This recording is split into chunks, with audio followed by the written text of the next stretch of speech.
Naunawaan po nila kung bakit naantala ang flight. They understood why the flight was delayed. Naunawaan po nila kung bakit naantala ang flight. Naiintindihan po niya kung paano gumagana ang sistema. She understands how the system works. Naiintindihan po niya kung paano gumagana ang sistema. Maiintindihan niyo po kapag nakita niyo na. You are going to understand once you see it. Maiintindihan niyo po kapag nakita niyo na. Lumangoy siya ng 20 laps sa pool. She swam 20 laps at the pool. Lumangoy siya ng 20 laps sa pool. Lumalangoy ako 3 beses sa isang linggo para mag-ehersisyo. I swim 3 times a week for exercise. Lumalangoy ako 3 beses sa isang linggo para mag-ehersisyo. Lalangoy ako sa pool ng hotel sa bakasyon. I will swim in the hotel pool on vacation. Lalangoy ako sa pool ng hotel sa bakasyon. Nangako ako na sisunduan ko siya mula sa eskwela. I promised to pick her up from school. Nangako ako na sisunduan ko siya mula sa eskwela. Nangangako siya sa mga anak niya ng biyahe sa zoo buwan-buwan. He promises his kids a trip to the zoo every month. Nangangako siya sa mga anak niya ng biyahe sa zoo buwan-buwan. Mangangako siya sa kanya na magiging ayos ang lahat. She is going to promise him that everything will be okay. Mangangako siya sa kanya na magiging ayos ang lahat. Lumipad sila ng first class sa unang pagkakataon. They flew first class for the first time. Lumipad sila ng first class sa unang pagkakataon. Nagpapalipad siya ng maliliit na eroplano bilang libangan. He flies small planes as a hobby. Nagpapalipad siya ng maliliit na eroplano bilang libangan. Lilipad ako sa Lunes ng umaga. I will fly out on Monday morning. Lilipad ako sa Lunes ng umaga. Sumayaw ako kasama ang asawa ko sa reception. I danced with my wife at the reception. Sumayaw ako kasama ang asawa ko sa reception. Paki-like at subscribe po. Please like and subscribe. Paki-like at subscribe po. Sumasayaw siya tuwing nakakarinig siya ng magandang musika. He dances whenever he hears good music.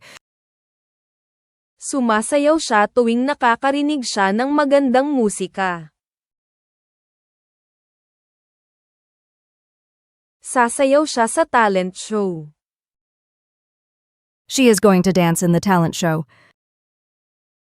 Sasayaw siya sa talent show. Tumakbo siya para abutan ang bus. She ran to catch the bus. Tumakbo siya para abutan ang bus. Nag-aasikaso kami ng mga gawain tuwing Sabado ng hapon. We run errands on Saturday afternoons. Nag-aasikaso kami ng mga gawain tuwing Sabado ng hapon. Tatakbo siya sa karera sa susunod na buwan. She is going to run in the race next month. Tatakbo siya sa karera sa susunod na buwan. Nagising po siya na mas maganda ang pakiramdam. She woke up feeling much better. Nagising po siya na mas maganda ang pakiramdam. Gumigising po kami ng maaga tuwing may pasok. We wake up early on school days. Gumigising po kami ng maaga tuwing may pasok. Gigising po ako ng maaga para sa flight. I will wake up early for the flight. Gigising po ako ng maaga para sa flight. Inimbitahan niya siyang umupo kasama namin. She invited him to sit with us. Inimbitahan niya siyang umupo kasama namin.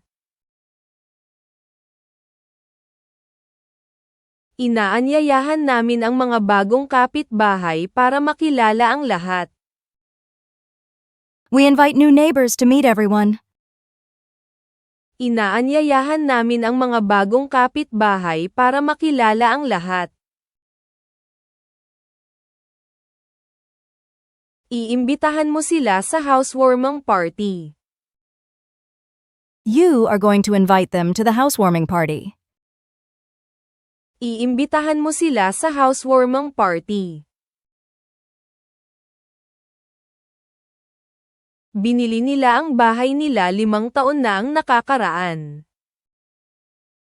They bought their house 5 years ago.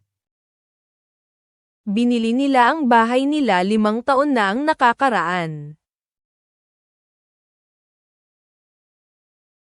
Bumibili siya ng tanghalian sa cafeteria. He buys lunch at the cafeteria. Bumibili siya ng tanghalian sa cafeteria. Bibili ka ng kotse sa susunod na taon. You are going to buy a car next year. Bibili ka ng kotse sa susunod na taon. Nilinis nila ang opisina pagkatapos ng party. They cleaned the office after the party. Nilinis nila ang opisina pagkatapos ng party. Nililinis ko ang kusina pagkatapos ng hapunan. I clean the kitchen after dinner. Nililinis ko ang kusina pagkatapos ng hapunan. Lilinisin mo ang kwarto mo bago ka lumabas. You are going to clean your room before you go out. Lilinisin mo ang kwarto mo bago ka lumabas. Naniwala siyang makakapasa siya sa pagsusulit. She believed she could pass the exam. Naniwala siyang makakapasa siya sa pagsusulit. Naniniwala ako sa ikalawang pagkakataon. I believe in second chances. Naniniwala ako sa ikalawang pagkakataon. Maniniwala sila sa atin kapag nakita na nila ang ebidensya. They will believe us once they see the proof. Maniniwala sila sa atin kapag nakita na nila ang ebidensya. Sinabi nilang masarap ang pagkain. They said the food was delicious. Sinabi nilang masarap ang pagkain. Sinasabi ko ang please at thank you sa lahat. I say please and thank you to everyone. Sinasabi ko ang please at thank you sa lahat. Sasabihin nila ang kanilang mga panata sa kasal. They will say their vows at the wedding. Sasabihin nila ang kanilang mga panata sa kasal. Nag-ehersisyo siya araw-araw noong tag-init. She exercised every day during the summer. Nag-ehersisyo siya araw-araw noong tag-init. Nag-eehersisyo kami sa gym 3 beses sa isang linggo.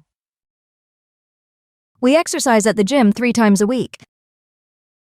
Nag-eehersisyo kami sa gym 3 beses sa isang linggo.